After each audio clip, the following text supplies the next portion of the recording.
pemirsa sekalian, Assalamualaikum warahmatullahi wabarakatuh. Nah, kali ini kita bertemu lagi dalam Prikes, Prima Podcast.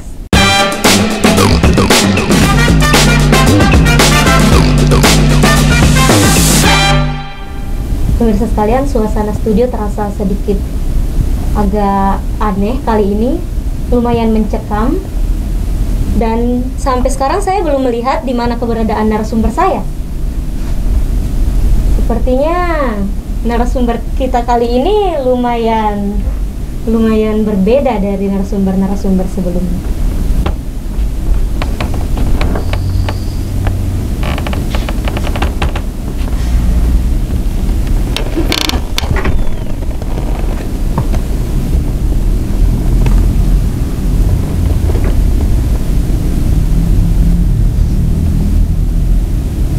Selamat siang. Ini narasumbernya ya. Kalau boleh tahu namanya siapa ini? Pusandro. Oke. Baik pemirsa sekalian, kali ini kita kedatangan salah satu narasumber yang namanya cukup dikenal di Universitas Penerima Galatung sebagai Pusandro. Nah, mari kita kenal beliau lebih dekat lagi. Mungkin bisa dibuka maskernya dan rambutnya dirapikan supaya pemirsa sekalian melihat wajah asli Pusang. Oh. Poso ya? Poso ya kita? Lumayan mencekam. Ya. Saya sampai agak merinding ya. AC-nya juga dingin. Oke, Pusandro, nama lengkapnya Kak Muhammad Ahmar ya? Ya gitu. Oke, jadi saya panggilnya Kak Ahmar atau Pusandro? Pusandro aja deh. Oke, Pusandro. Pusandro ini kan tahun berapa ya ini wisuda meninggalkan Universitas Penerima Galatung? Meninggalkan? Waduh, tahun berapa ya? 2018 kali ya? 2018. Sebelum di Universitas Penerima Galatung mungkin dari SMA mungkin ya, ketertarikan terhadap dunia seni apa sudah muncul sejak SMA? Bukan di SMA sih, saya ketertarikan di dunia seni tapi nggak terlalu tertarik, tapi suka, tapi nyaman. Pertama itu di SD. Yang dulu sebelum lama. SD itu kan sekolah dasar. Ya. Jadi berlanjut suka nulis puisi, kemudian vakum di SMP nggak terlalu karena pergaulan yang bebas ya, karena kan saya bebas bergaul. SMA ya gitu lagi nulis, kembali menulis bisa di SMA. Terus lanjut di Universitas Penerima Galatung. Ada pengembangan lagi di sana? Ada pengembangan banyak, tubuh mengembang, tangan mengembang, semuanya mengembang. Iya, bertumbuh. Ya, bertumbuh. Ya.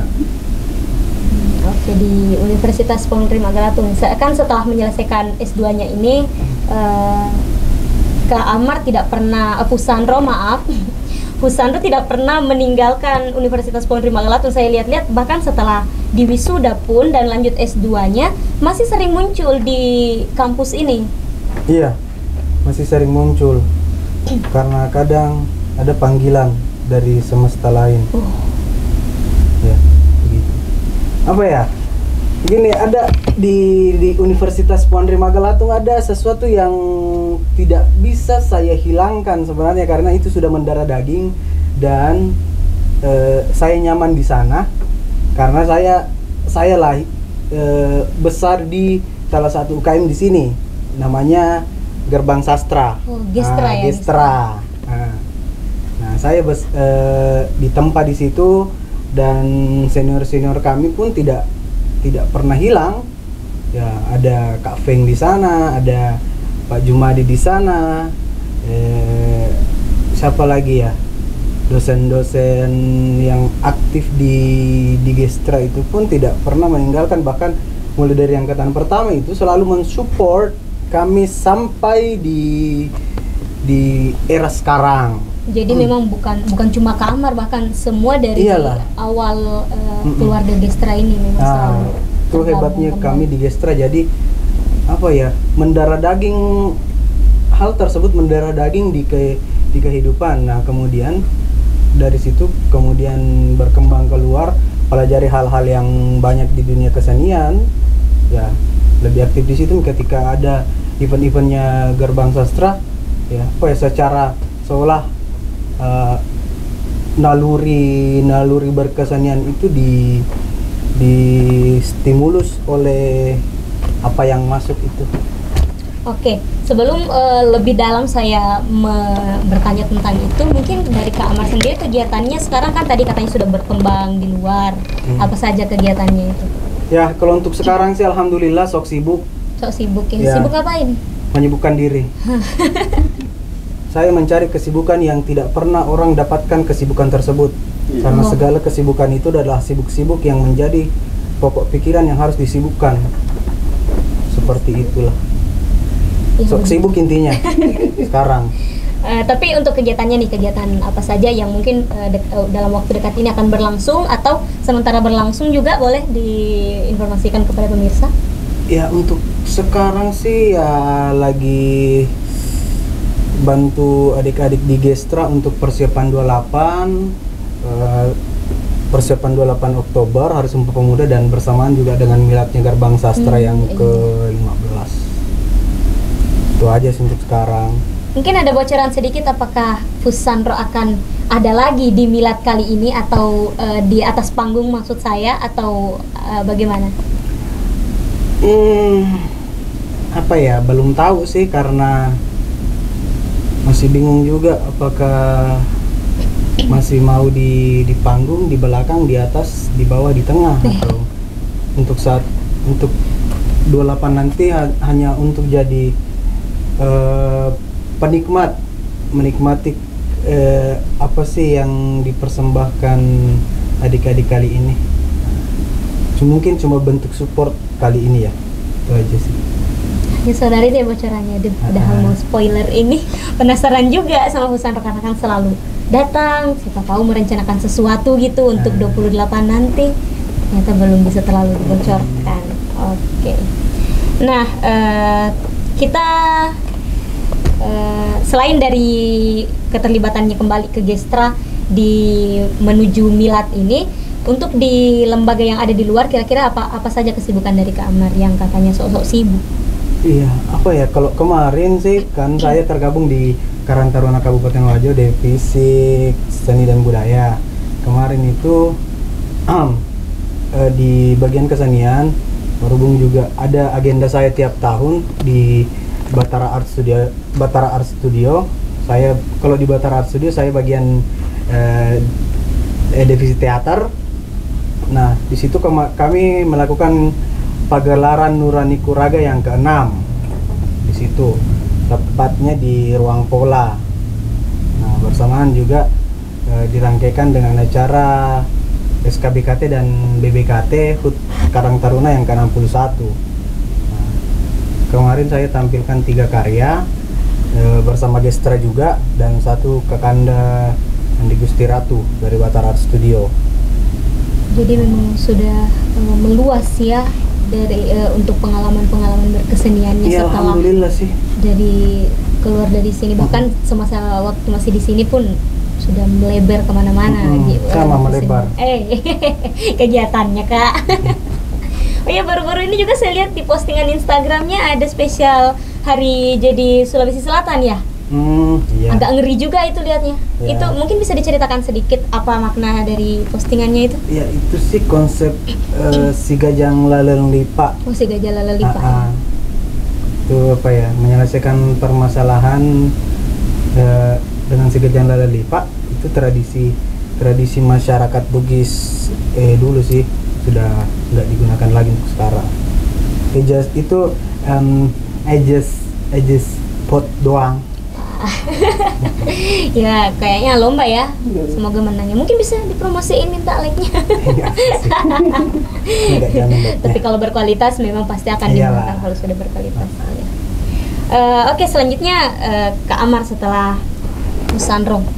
Fusandro ini setelah beberapa tahun berkiprah di dunia kesenian, apa saja karya-karya yang paling berkesan, karya dan prestasi yang paling berkesan untuk Fusandro sendiri?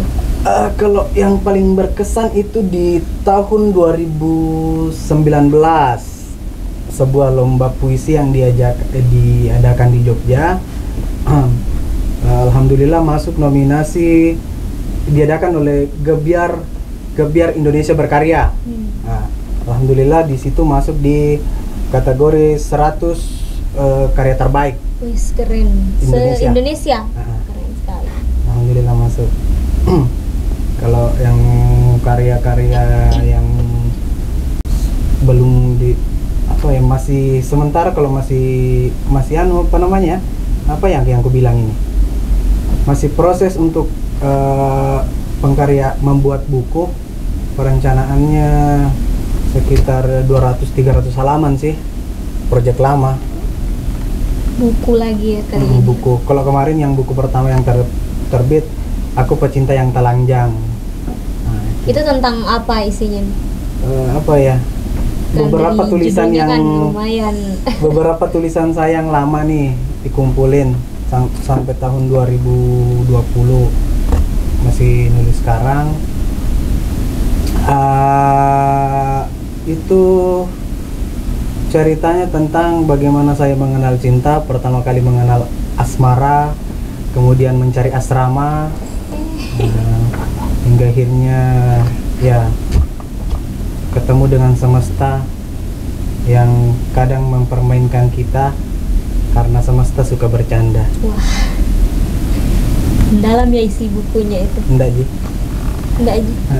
Padahal itu sudah, aduh, menurut saya itu sudah keren sekali. Karena tidak semua orang bisa membuat yang seperti itu. Iya, karena mau buat yang lebih itu sudah banyak nih yang buat, karena ya kalau orang lain bisa, kenapa harus saya lagi yang bisa?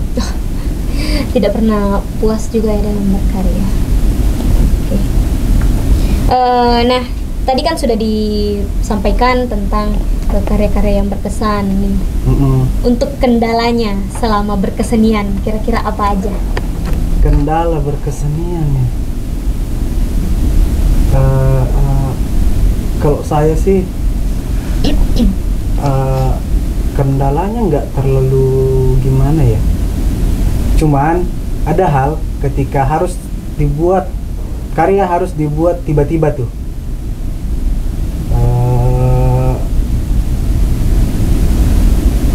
Karya harus dibuat tiba-tiba, bahwa gini, coba dong nulis puisi tentang ini. Nah langsung blank kan? Nah tiba-tiba. Ya. Nah kadang hal seperti itu tidak langsung muncul. Kadang saya nulis puisi atau berkarya itu di motor, di jalan, lagi jalan atau naik motor. Apalagi kalau di WC, wah enak sekali. Katanya tempat munculnya inspirasi itu. Lama ya kalau di WC. Lama dong, kadang bisa sampai 30 jam. Ya lama pokoknya. Di situ paling enak sih, tempat paling enak. Iya. Lagi nih Kak Amar ini kan sudah meluas ya, berkiprah di tempat di apa? ranah yang lebih luas maksudnya. Nah, untuk kerjasama dengan pemerintah atau mungkin sudah pernah dilirik sama pemerintah untuk karya-karyanya, pementasannya. Apa ya, keterlibatan pemerintah di pengkaryaan sih dan di kesenian. Ya, paling support ya, memberikan dukungan sih ada. Tapi enggak, ya mungkin karena pemerintahnya juga banyak urusan sih. Sibuk ya. Sibuk juga. Sama-sama sih. Sibuk. Tidak, ya paling dia kesenian, saya pemerintahan. Ya udah sih, paling ngurusin diri aja. Kalau misalnya dia tahu bahwa pemerintah tahu bahwa ada kesenian nih di bawah, oke, paling selamat berkesenian ya. Selamat juga Pak. Tidak semua orang mengerti, tidak semua orang bisa menikmati apa itu seni ya. Karena menurut Pidi Bait, apa sih itu seni? Cuma keluar di toilet aja. Wah. Ya juga sih. Banyak ya ada arti lainnya. Terus sebenarnya itu sebuah keindahan yang harus dinikmati. Oke. Kita sudah membahas tentang karyanya, awal berkiprah hingga keluar. Nah, saya masih penasaran dengan namanya. Kok bisa ada jadi Fusandro? Ya. Dari mana asal mula nama itu? Asal mula ya, kalau asal mula sih ya nggak jauh-jauh di FKIP, di STKIP dulu. Oh, masih STKIP. Masih STKIP. Ya di Gerbang Sastra. Oh, dapat dari Gerbang Sastra dapat di juga. Gerbang Sastra. Peran pertama saya adalah seorang dukun. Dia main teater, dukun itu main teater di sana. Nah, itulah lahirlah nama-nama itu. Dan saya sih suka hal-hal mistik, suka cerita-cerita mistik. Kenapa bisa ya di dunia perdukunan banyak lah yang bisa dipetik. Oh, sama sih, saya juga suka yang mistik. Kalau Fusandro suka perdukunan, kalau saya suka yang hantu-hantunya. Iya sih, bisa collaboration. Boleh ya kapan-kapan suatu karya kolaborasi. Apa?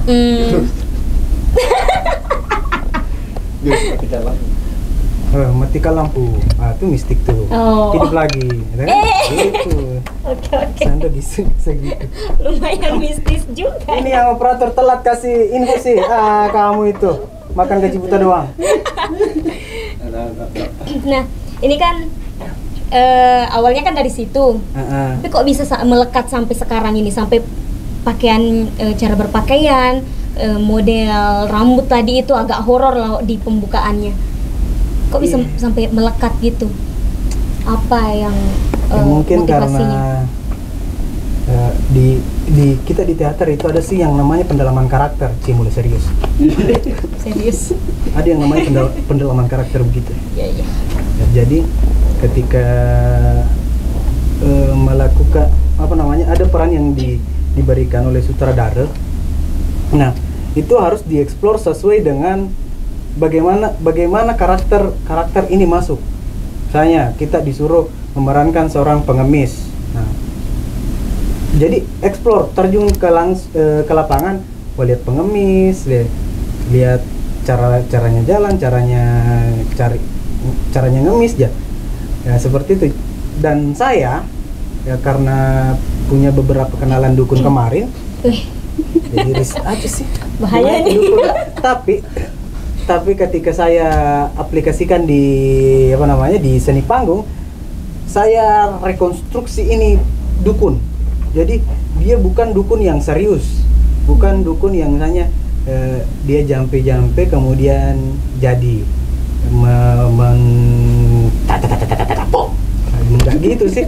Saya mau bagaimana sosok dukun ini bisa diterima di semua masyarakat. Jadi ada orang dengan pakaian seperti ini, pakai sarung, pergi misalnya rumah tua nih, pergi di cafe, di garden coffee, di time out. Jadi dia seorang dukun itu bisa diterima di masyarakat apapun bentuk dan pakaiannya.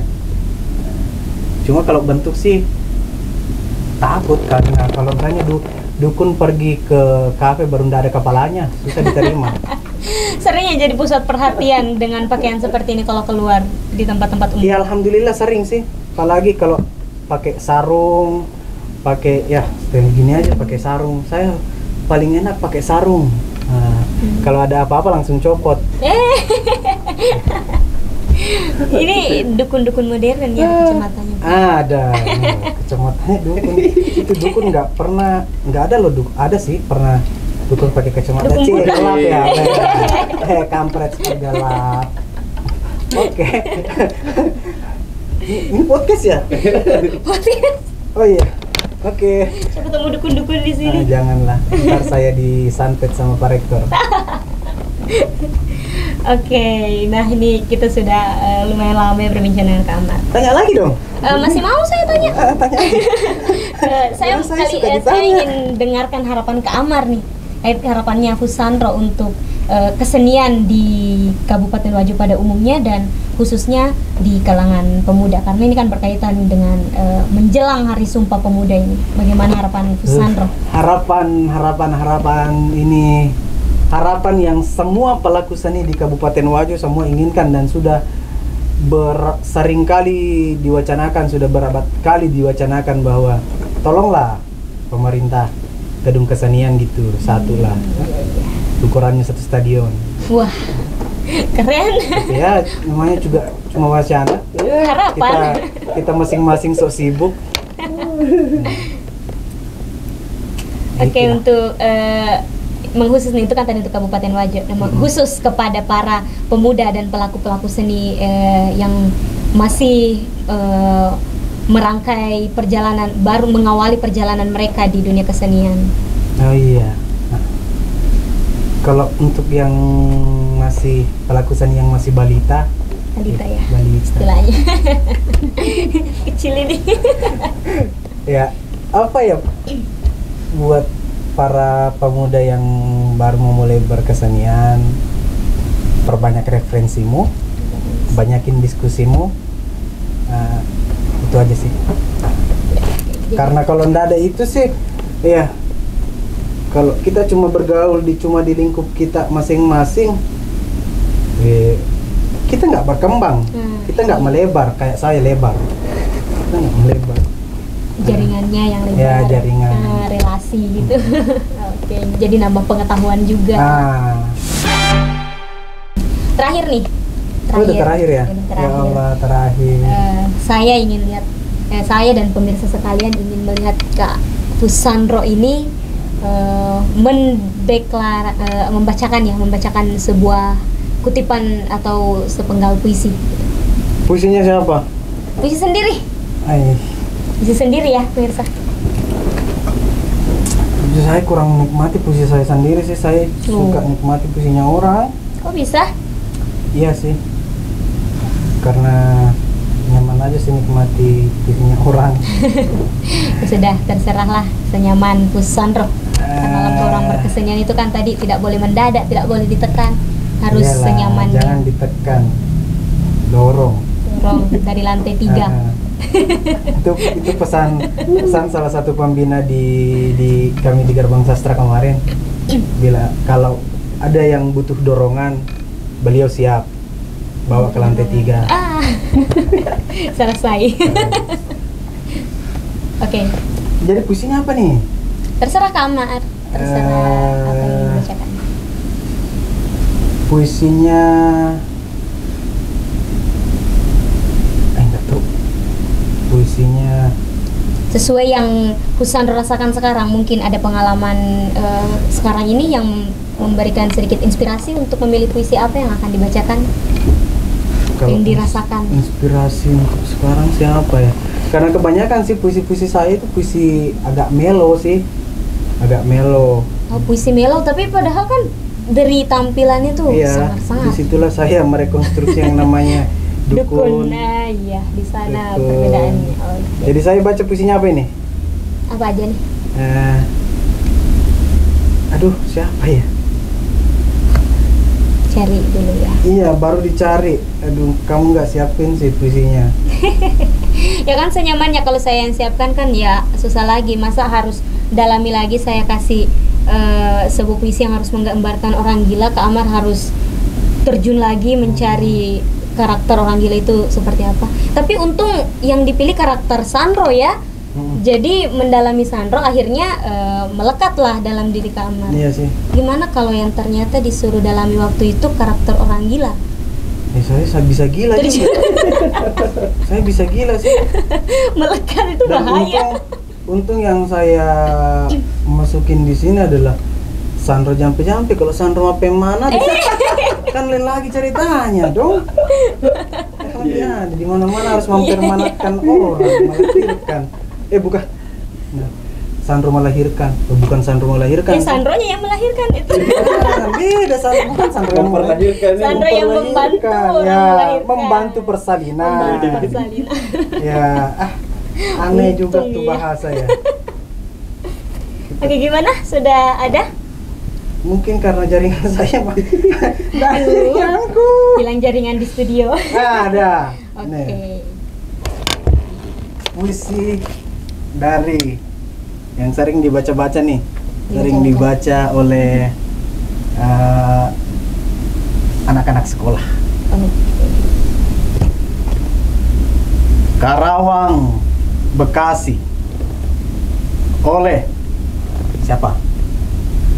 Heril Anwar. Kami yang kini terbaring antara Karawang, Bekasi, tak bisa teriak merdeka dan angkat senjata lagi. Tapi siapakah yang tidak lagi mendengar deru kami?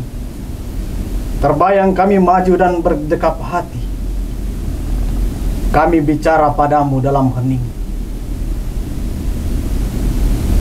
Di malam sepi, jika dada rasa hampa dan jam dinding yang berdetak, kami mati muda.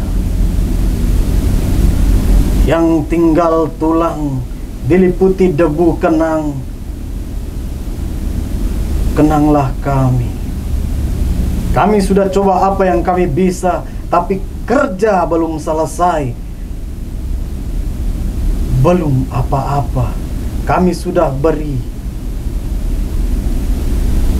Kami punya jiwa, kerja belum selesai, belum bisa memperhitungkan arti 4.000 dan 45.000 jiwa. Kami cuma tulang-tulang berserakan, tapi adalah kepunyaanmu. Kaulah lagi yang tentukan nilai tulang-tulang yang berserakan. Ataukah jiwa kami melayang untuk kemerdekaan, kemenangan dan harapan, atau tidak untuk apa-apa? Kami tidak tahu. Kami tidak bisa lagi berkata. Kami bicara padamu dalam hening di malam sepi. Jika dada rasa hampa dan jam dinding berdetak, kenanglah, kenanglah kami. Menjaga Bung Karno, menjaga Bung Hatta, menjaga Bung Syahrir. Kami sekarang mayat. Berilah kami arti. Berjagalah terus di garis batas. Berjagalah terus di garis batas pertanyaan dan impian. Kenanglah kami, kenanglah kami yang tinggal tulang-tulang diliputi debu. Beribu kami terbaring di antara Karawang, Bekasi. Emang keren ya. Saya sampai rada sesak dengarnya. Wah, masa begitu sekali. Mendalami betul-betul pendalamannya, emang keren ya. Kak Amar Fusandro tadi sudah membacakan salah satu puisi. Apa yang Kak Amar rasakan pada saat membaca puisi? Haus. Haus. Kadang pengen minum. Oh, Gitu ya. gitu. Oke, kita Tuh. sudah membahas dari awal. Kenalan sudah agak ngeri juga sampai pada akhirnya Kak Fusandro ini memperlihatkan bagaimana membacakan puisi.